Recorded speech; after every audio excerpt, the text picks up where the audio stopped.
At the time, it sounded wise. The person speaking to me was confident and certain about what I should do next. They told me to move quickly and stop overthinking. Because I was tired of waiting, their words felt like relief. So I trusted them. I began making plans, believing this was the answer I needed. But deep inside, peace was missing. Something felt unsettled, even though everything looked right on the outside. Still, I ignored it, because when you're tired of uncertainty, the wrong voice can sound like truth. At first, I ignored the discomfort. Everything looked right, but peace was missing. The more I tried to move forward, the heavier my heart became. One evening, I whispered, "God, if this is not for me, please stop me."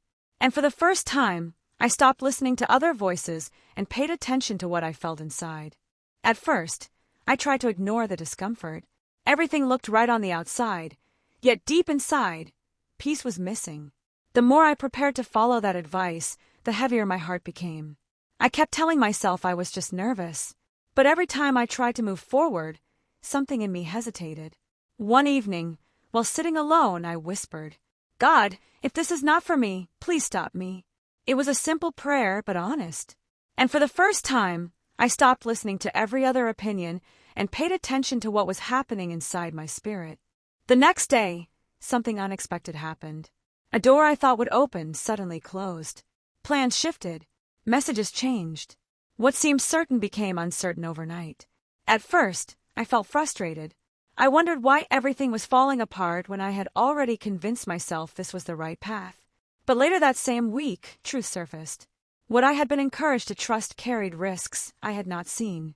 Important details had been hidden. What sounded wise had not been safe. And suddenly I understood. God had not delayed me to punish me. He redirected me to protect me. I trusted the wrong voice for a moment, but God loved me enough to interrupt what could have become regret. Now I have learned that peace matters more than pressure. Because when God redirects you, it may save you from what you cannot yet see. If this story spoke to you, like, share, and subscribe.